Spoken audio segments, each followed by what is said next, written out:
రాజకీయ గ్రంథాలయం, 40 ఏళ్ల అనుభవాల విశ్వవిద్యాలయం, నిత్య నూతన ఆలోచనల విజ్ఞాన క్షేత్రం అయినటువంటి మాన్యశ్రీ ముఖ్యమంత్రి గౌరవ ముఖ్యమంత్రి శ్రీ నారా చంద్రబాబు నాయుడు గారికి ఓటమికి దడవని గుండె, ఒక చేత్తో పసుపు పచ్చ జెండా, మరో చేత్తో అభివృద్ధి అజెండా పట్టుకొని భవిష్యత్తుకు భరోసా ఇస్తున్నటువంటి మన యువనేత, ప్రియతమ నేత శ్రీ నారా లోకేష్ గారికి, అదేవిధంగా పార్టీని బాధ్యతాయుతంగా ముందుకు నడిపిస్తున్నటువంటి పల్లా శ్రీనివాస్ గారికి, పసుపు పొన్న వేదిక, పసుపు సైన్యపు వేడుక అయిన ఈ మహానాడుకు విచ్చేసినటువంటి నాయకులకు, నిస్వార్థమైన కార్యకర్తలకు నమస్కారం. ఈరోజు కడప గడపలో లక్షలాది మంది తెలుగు సైన్యం ఒక చోట కలుసుకుంటున్నారు అంటే, అదేవిధంగా మాలాంటి వాళ్ళు ఎక్కడో ఉన్నా ఈరోజు రాష్ట్రానికి తిరిగి వచ్చి ప్రజాసేవ చేయాలి అని ముందుకు వస్తున్నామంటే దానికి మొట్టమొదటి కారణం మరణం లేని మహానాయకులు, అకుంఠిత దీక్షా దక్షులైనటువంటి అన్న నందమూరి తారక రామారావు గారు. మరి ఒకసారి 2019 తర్వాత చూస్తే 24 వరకు జరిగిన అరాచకం మీ అందరికీ తెలుసు. ఎలక్షన్ల ముందు వచ్చినప్పుడు, ఎలక్షన్ల 3-4 నెలల ముందు ఉన్నప్పుడు నాకు కూడా ఎంతోమంది, వందల మంది కార్యకర్తలు, నాయకులు మెసేజ్లు పెట్టేవాళ్ళు, ఫోన్లు చేసేవాళ్ళు. సార్, మనం బీజేపీతో పొత్తులో లేకపోతే అద్భుతంగా గెలుస్తాం, మీరు దయచేసి చంద్రబాబు నాయుడు గారికి చెప్పండి పొత్తు వద్దు అని. అయితే ఆ రోజు నారా చంద్రబాబు నాయుడు గారి దగ్గరికి వెళ్ళి నేను ఒకటే చెప్పాను, సార్, తలలు పగిలినా, రక్తం చిందినా వెనకడుగు వేయని ధైర్యవంతులైనటువంటి కార్యకర్తలు, మాలాంటి నాయకులు మీ అందరికీ వెనుకగా ఉంటాం. మీకున్నటువంటి అపారమైనటువంటి అనుభవంతో మీకు నచ్చిన నిర్ణయం తీసుకోండి అని చెప్పి ఆ రోజు నేను కూడా చెప్పడం అయింది. ఆ రోజు శ్రీ నారా చంద్రబాబు నాయుడు గారు ఒక స్థిత ప్రజ్ఞతతో తీసుకున్నటువంటి ఒక నిర్ణయం, వెంటిలేటర్ మీద ఉన్నటువంటి ఆంధ్రప్రదేశ్ని ఈరోజు ఆక్సిజన్ మీద తీసుకొచ్చినటువంటి పరిస్థితి. మరి ఈరోజు చూస్తే గత 5 సంవత్సరాల్లో జగన్మోహన్ రెడ్డి గారికి పూర్తి అధికారం ఉంది, కావాల్సినంత మంది ఎంపీలు ఉన్నారు, కావాల్సినంతటువంటి అవినీతి సొమ్ము ఉంది, ఆయనకు కూడా కొద్ది గొప్ప ధైర్యం ఉంది, అయినా కూడా ఏమీ చేయలేకపోయారు. మరి ఈరోజు చూస్తే తెలుగువాడు తలెత్తుకునేలా, తెలుగు జాతి గర్వపడేలా, ప్రపంచమంతా మన వైపు చూసేలా అమరావతి నగరం అద్భుతంగా రూపుదిద్దుకోబోతా ఉంది. ఈరోజు ఒక్కసారి అక్కడికి వెళ్ళి చూడండి. గత 5 సంవత్సరాల్లో అప్పుడు 14-19 మధ్య ఒక 2 యూనివర్సిటీలు వచ్చినాయి. ఆ 2 యూనివర్సిటీలు అమెరికాలో కూడా అంత అద్భుతంగా లేవు అని చెప్పి మీకు చూస్తే తెలుస్తుంది. అదేవిధంగా రాబోయేటువంటి అమరావతి మహానగరం చరిత్రలో ఒక మైలురాయిగా మిగిలిపోబోతా ఉంది. అదేవిధంగా మరి ఆగిపోయిన పోలవరం నేను చూశాను. నారా చంద్రబాబు నాయుడు గారు ఎన్నిసార్లు ఢిల్లీ వచ్చేవారు, ఎన్నిసార్లు కేంద్ర మంత్రులతో కలిసేవారు, ఏ విధంగా పోలవరాన్ని నెలలా ఫాలో అప్ చేస్తూ ముందుకు తీసుకువెళ్లారో ప్రత్యక్షంగా చూసినటువంటి వ్యక్తిని. అదేవిధంగా ఆగిపోయింది, ఆరిపోయింది అనుకున్నటువంటి విశాఖ స్టీల్ ప్లాంట్ని అర్ధరాత్రి 12-1 గంటల వరకు కూర్చొని స్టీల్ మినిస్టర్స్ తోటి, నిర్మలా సీతారామన్ గారితో కూర్చొని దానిని పూర్తి చేసినటువంటి మహానుభావులు శ్రీ నారా చంద్రబాబు నాయుడు గారు. మరి ఈరోజు రాయలసీమ ప్రాంతం చూసుకుంటే 5,000 కోట్ల రూపాయలతో 2 పారిశ్రామిక పార్కులు వస్తూ ఉన్నాయి. బీపీసీఎల్ ద్వారా 95,000 కోట్ల రూపాయల పెట్రోకెమికల్ కారిడోర్ వస్తూ ఉంది. అదేవిధంగా రైల్వే ప్రాజెక్టులు చూసుకుంటే ఒక్క ఈ సంవత్సరమే 9,000 కోట్ల రూపాయలు రైల్వే డబుల్ లింక్కి, ట్రిపుల్ లింక్కి, అదేవిధంగా అద్భుతంగా తీర్చిదిద్దే రైల్వే స్టేషన్ల కోసం అన్ని ప్రాంతాల్లో ఆర్ఓబీలు, ఆర్యూబీలు, వందే భారత్ ట్రైన్లు ఇవన్నీ వస్తూ ఉన్నాయి. ఒకప్పుడు ఆంధ్ర రాష్ట్రానికి కేంద్ర బడ్జెట్లో రైల్వేకి 1000 కోట్లు కూడా ఉండేది కాదు. అలాంటిది కేవలం ఒక్క సంవత్సరంలో 9,000 కోట్లు, 5 సంవత్సరాల్లో 50,000 కోట్ల రూపాయలు ఈరోజు వస్తూ ఉంది. అదేవిధంగా నేను ఎంతోమంది నాయకుల్ని చూశాను, కానీ ఒక వ్యక్తి యొక్క కార్యదీక్షత, నేను వారు ఇక్కడ ఉన్నారనే వారు పొగటం గురించి నేను చెప్పడం లేదు. వ్యక్తిగతంగా నాకు ఎటువంటి స్వార్థం లేదు, దేవుడు అన్నీ ఇచ్చాడు. అయితే ఈ వాస్తవాలు కూడా ప్రజలకు తెలియాలని ఈరోజు చెప్తా ఉన్నాను. ప్రపంచంలో మన ఇండియాలో ఈరోజు మీరు తీసుకుంటే అత్యధిక వెడల్పు ఉన్నటువంటి రోడ్డు, 14 లైన్లు ఉన్నటువంటి రోడ్డు, అది 160 ఫీట్లు ఉన్నటువంటి రోడ్డు. ఇలాంటి రోడ్డే అమరావతి ఔటర్ రింగ్ రోడ్డుకి కేంద్ర ప్రభుత్వం ప్రతిపాదించింది. అయితే నారా చంద్రబాబు నాయుడు గారు దాన్ని 230 ఫీట్ల రోడ్డు కావాలని అడిగారు. ఆ రోజు గడ్కరీ గారు ఉండి ఇండియాలోనే ఇంత పెద్ద రోడ్డు లేదు, అమరావతిలో అక్కడ జనం లేరు, ఎందుకు మీకు అంత పెద్ద రోడ్డు అంటే నారా చంద్రబాబు నాయుడు గారు చెప్పినవి, సార్ నేను ఉంటానో ఉండనో తెలియదు, ఈరోజు మీరు హైదరాబాద్ చుట్టుపక్కల చూస్తే ఒకప్పుడు అక్కడ కూడా కార్లు వెళ్ళేవి కాదు, ఈరోజు అక్కడ ట్రాఫిక్ జామ్ అయిపోతుంది.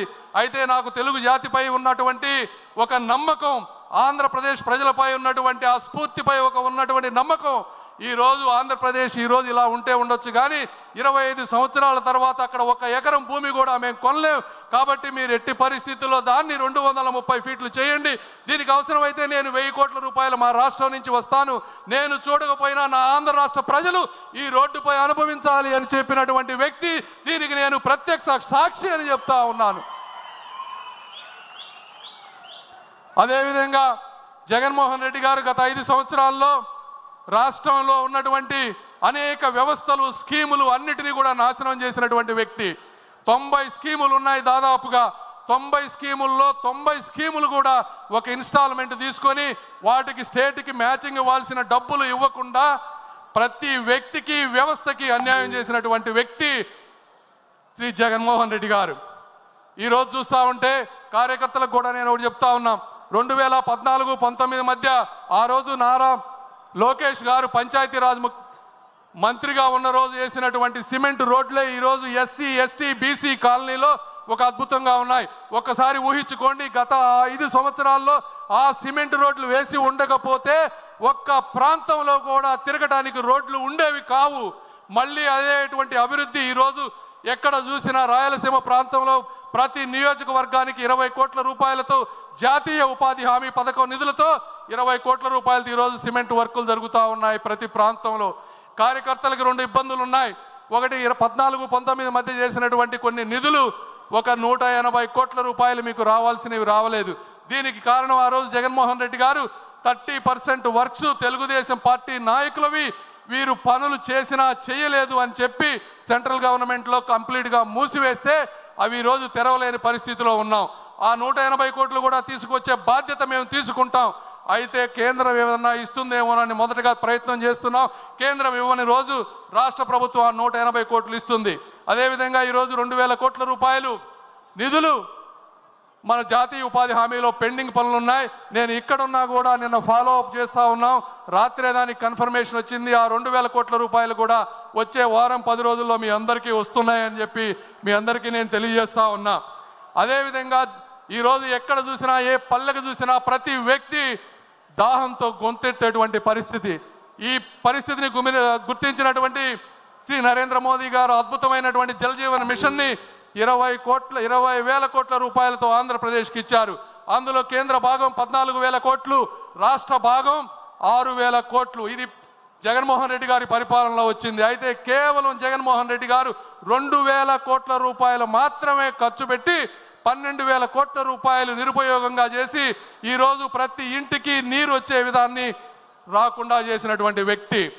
ఆ స్కీమ్ కూడా ఈ 26కి ఎండ్ అయిపోతుంది.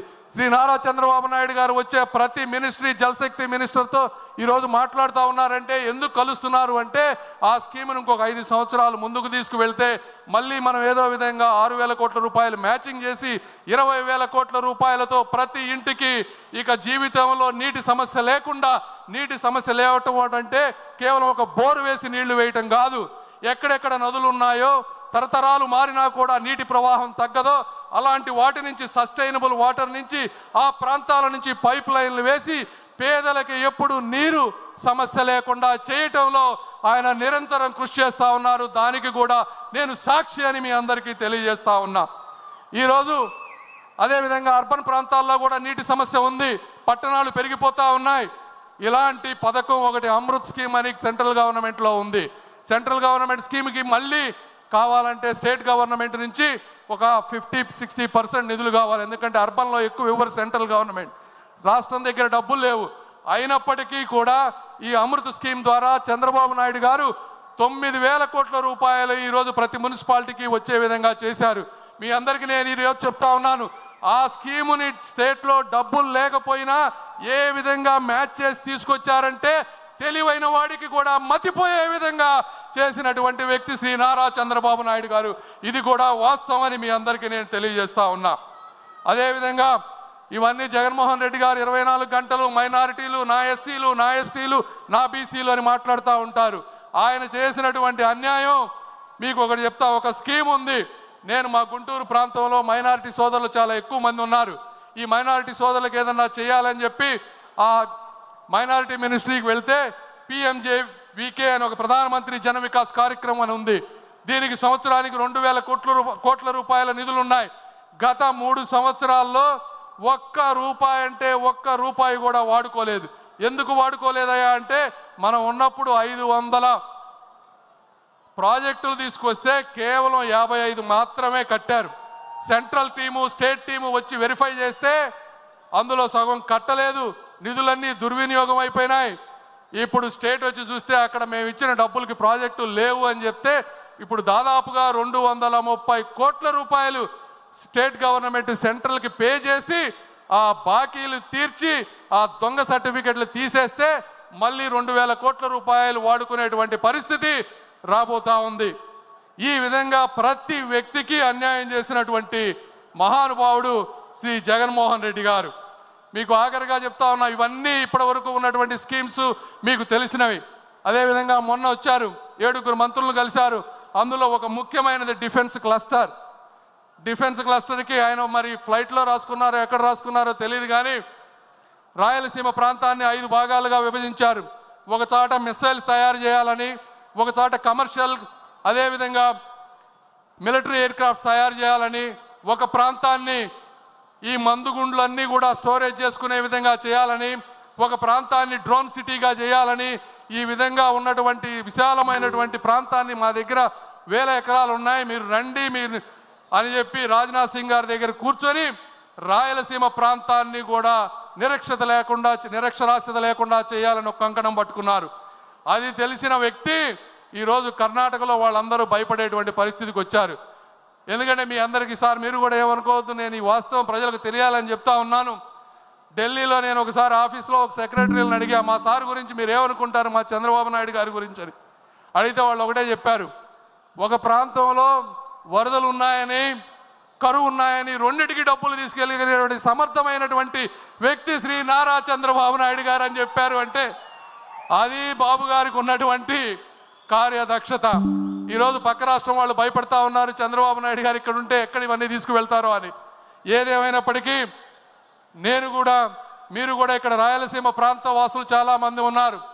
కడప ప్రాంతంలో మొదటిసారిగా మహానాడు జరుగుతుంది. ఈ రాయలసీమ రతనాల సీమ, రాగాల సీమ, అనురాగాల సీమ. ఈ ప్రాంతంలో ఉన్నటువంటి నిరుద్యోగులందరికీ కూడా ఉద్యోగాలు కల్పించేటువంటి శక్తి ఉన్నటువంటి యువనేత శ్రీ నారా లోకేష్ గారు. అదేవిధంగా మీరందరూ కూడా చాలా కోపంతో ఉండుండొచ్చు.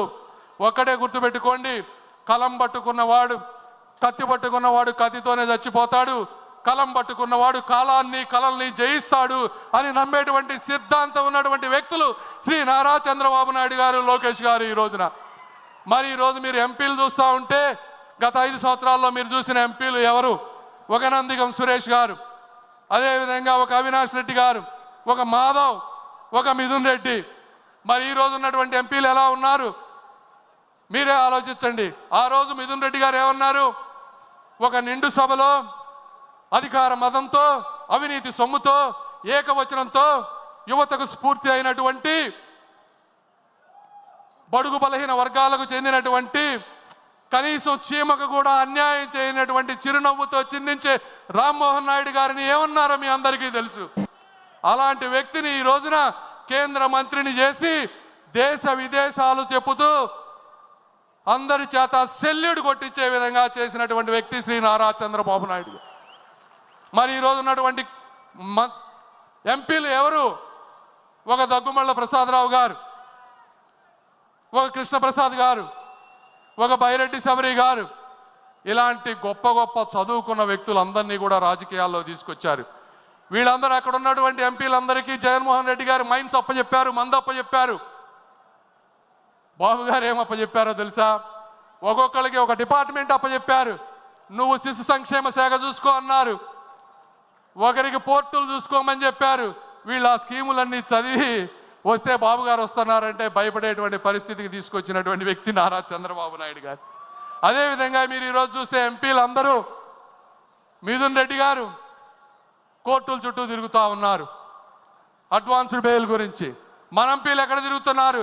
దేశ విదేశాల్లో దేశ ప్రతిష్ట పెంపొందిస్తూ మన ప్రదేశంపై పాకిస్తాన్ చేసేటువంటి అరాచకాలని చెప్తూ ఈరోజు లావు శ్రీకృష్ణదేవరాయలు గారు, ఒక బైరెడ్డి శబరి గారు, ఇలా బాలయోగి గారి అబ్బాయి అందరూ ఈరోజు ప్రపంచ దేశాలు తిరుగుతూ ఉన్నారు. ఇది కార్యకర్తలు కానీ నాయకులు కానీ అందరూ కూడా గుర్తుంచుకోవాల్సినటువంటి విషయం. ఆఖరిగా జగన్మోహన్ రెడ్డి గారు ఈ ప్రాంతవాసి కాబట్టి నేను అందరికీ ఒకటే చెప్పదలుచుకున్నా, చంద్రబాబు నాయుడు గారిది కానీ తెలుగుదేశం పార్టీ కార్యకర్తలకు కానీ నాయకుల సహనాన్ని కానీ మీరు పరీక్షించవద్దు. తరం మారింది, స్వరం మారింది, చరిత్ర మారబోతోంది అని మీరు అందరూ గుర్తుపెట్టుకోవాలని ఈ ఆంధ్రప్రదేశ్ చరిత్ర సువర్ణాక్షరాలలో మిగిలిపోయే విధంగా మా అణువణువు కష్టపడతామని తెలుగు జాతి ఇచ్చినటువంటి అవకాశాన్ని, శ్రీ నారా చంద్రబాబు నాయుడు గారు ఇచ్చినటువంటి అవకాశాన్ని, అన్న నందమూరి తారక రామారావు గారి ఆశయాల్ని ఎప్పుడు మోసం చేయమని, స్వార్థ ప్రయోజనాలకు వాడుకోమని తెలియజేస్తూ అశేష ప్రజానీకానికి నమస్కారాలు తెలుపుకుంటూ సెలవు తీసుకున్నాను. జై తెలుగుదేశం.